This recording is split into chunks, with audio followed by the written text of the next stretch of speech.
Hello.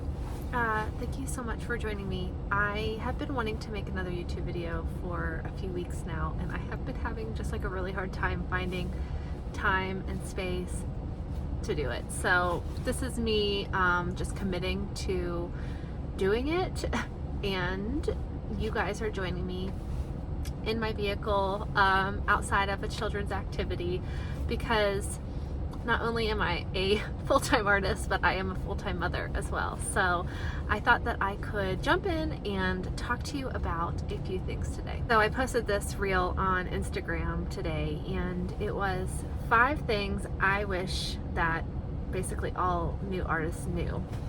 And I thought about this list for a while before posting that video, and I thought I could share that same list with you and expand on some of those concepts a little bit more. Okay, so the first one was confident brushstrokes are not made in a hurry. They are made slowly and with some thought behind them. When I first started painting, I used to think, oh my gosh, these confident painters are just literally throwing paint around and it's making the most beautiful marks. But that's not how it is. Every single brush stroke needs to be thought out. And I know maybe in the beginning it feels really complicated and hard to slow down, but the paintings that you confidently mix a color and then lay that brush stroke down and don't mess with it, those are the paintings you will absolutely love. They scream confidence. So laying down a color and not fiddling with it is going to immediately show that you know what you're doing in a painting. When I see something like overly blended or like turn into mud, I'm like, yep, I should have walked away like 15 minutes ago, because this is not it. Okay, number 2, if an idea leaves you, it was not a good one, and it was not meant for you to create. The good ones, the gold ideas, they will stick around and stay with you until you are ready to create them. I heard someone say, like, if you have an idea and you don't act on it right away, it'll pass you and go on to someone else. I just don't like that idea because it creates this scarcity. Like, I am filled with ideas and I can create paintings from those ideas if they are meant to be. And you know, if you wake up in the middle of the night and you think of a gold painting, you know, a painting that would just be fantastic to make, and then in the morning you cannot remember that idea to save your life, it was just not meant to be. And I like this way of thinking because ideas that are meant to be created will stick with you, because those ideas are sticky and they will stick to your brain and they'll stick to your heart, and they are just meant for you. Number 3, start a new painting almost immediately after you finish one.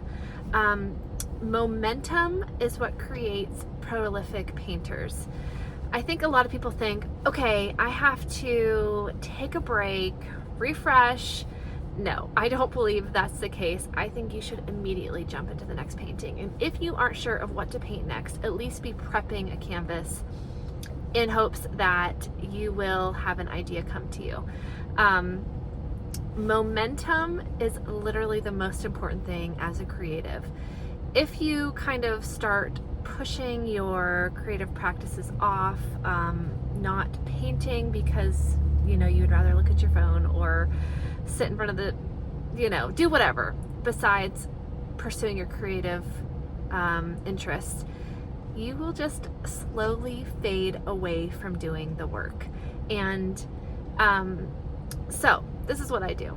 The minute I finish a painting, I start something else. I sketch out an idea, and do I always love it? No, but it keeps the momentum going. And I know that when I stop working on one, this is just what I do, go to the next one. So I love this one. So I believe this is number 4. And if I'm wrong, I'm sorry. When you make a painting, and you do something you absolutely love in it, take that and bring it into the next painting. So for example, say you laid down marks really confidently, do it again in the next painting.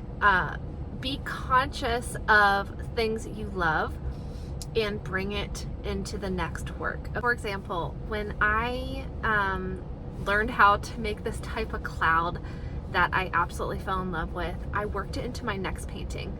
And when you do this, consciously figuring out something you like about one painting and taking it into the next, that is how you create your style. And it really is as simple as that. Figure out what you like, do it again.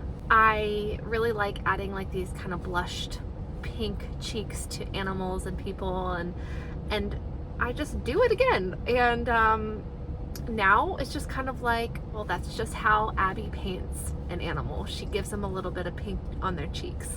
And that is very simply how style is made. So you don't really have to stress about finding your style. You just have to pick one thing that you like and take it with you into the next painting. This is my final point, point number 5. There is so much magic and excitement in the beginning of every single creative project, but sometimes it just leaves you. Sometimes paintings just get hard, or a creative project kind of feels like you're trudging through. But listen, if you want this thing to exist that is in your heart and in your mind, you have to put in the work to finish it.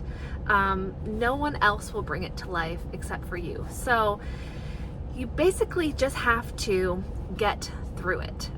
Just kind of like a marathon. It's exciting in the beginning. The middle is so hard. You're trudging and you're fighting and you want the race to be over. And then you see the finish line and you are excited. You're back on top of that mountain and you're like, I did it and I'm so glad I didn't give up. That is exactly how making anything feels, at least to me.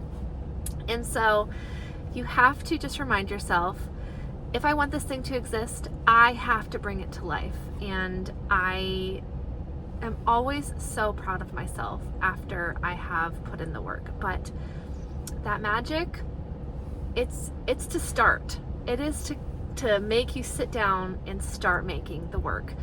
And it's okay if it leaves you, but if you want it to live, commit to seeing the project all the way through to the end. All right, thank you so much for joining me here today in my van as I wait for an activity to finish.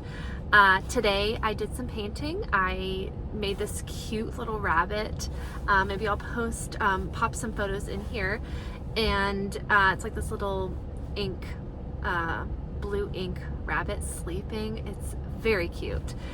So I did get some studio time today, but it is winter and we had another snow day today. So, you know, just balancing motherhood and also being an artist is a whole nother subject I would love to talk to you guys about. But it is something that I do and I'm learning to do. And, you know, I get the most creative inspiration from raising children, and so it is such a blessing. But you know, it means sometimes having to sit down and record a YouTube video because I really want to in my van. So anyways, until next time, I would really love for you to join me again, and I will see you in the next one. Bye guys.